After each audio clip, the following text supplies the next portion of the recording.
জুলাই গণঅভ্যুত্থানে মানবতাবিরোধী অপরাধের মামলায় সাবেক মন্ত্রী কামরুল ইসলাম ও রাশেদ খান মেননের বিচার শুরুর আদেশ দিয়েছেন আন্তর্জাতিক অপরাধ ট্রাইব্যুনাল। এদিন চিকিৎসা সম্পর্কিত অসঙ্গতিপূর্ণ কাগজ জমা দেওয়ায় কামরুল ইসলামের এভারকেয়ার হাসপাতালে চিকিৎসার আদেশ প্রত্যাহার করে নেয় আদালত। পরে এ বিষয়ে ১৫ দিনের মধ্যে সাবেক এই মন্ত্রীকে ব্যাখ্যা দিতে বলা হয়। বিস্তারিত জানাচ্ছেন মাইনুল মারুফ।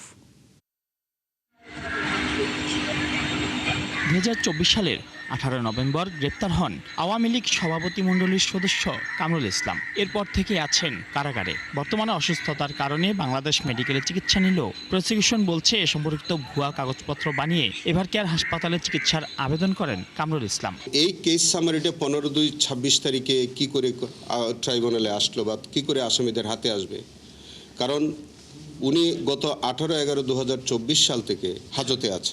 আমি আরও একটা জিনিস দেখলাম যে 12/2/26 তারিখে আরেকটা মেডিকেল পেপার, সেটা হচ্ছে সিঙ্গাপুর থেকে আনা। তো সেটাও আমার কাছে মনে হলো যে 12/2/26 তারিখে তো তিনি জেল হাজতে।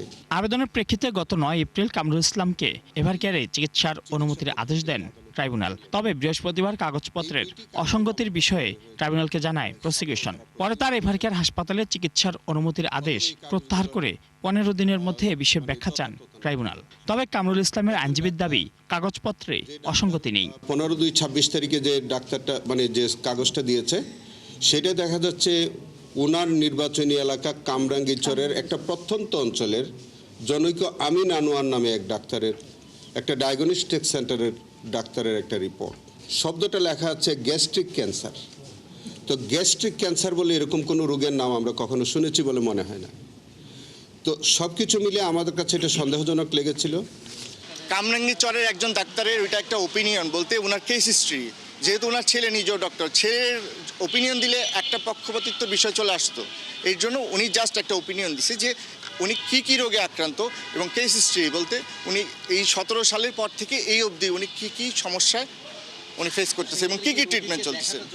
না, এটা শুধুমাত্র ওনার পেপারসটা নিয়ে গেছে যে ওনার কেস হিস্ট্রিটা কি, ওনার আগে কি ছিল, কারণ রোগী তো দেখার সুযোগ নেই, উনি তো জেল কর্তৃপক্ষের অধীনে। এদিন জুলাই হত্যাযজ্ঞের মামলায় কামরুল ইসলাম ও রাশেদ খান মেননের বিচার শুরুর আদেশ দেন ট্রাইব্যুনালে। আগামী 9 জুন শুরু হবে এই মামলার সাক্ষ্য গ্রহণ। ব্রিফিংয়ে চিফ প্রসিকিউটর আরও বলেন, সারা দেশে ক্রসফায়ারে মৃত্যুর সব ঘটনার তদন্ত চলছে। বিগত বছরগুলোতে সংগঠিত মানবতাবিরোধী সব অপরাধের বিচার নিশ্চিত করা হবে বলেও জানান তিনি। আমরা ফর্মাল চার্জ রেডি করতেছি। মাইনুল মারুফ, 71, ঢাকা।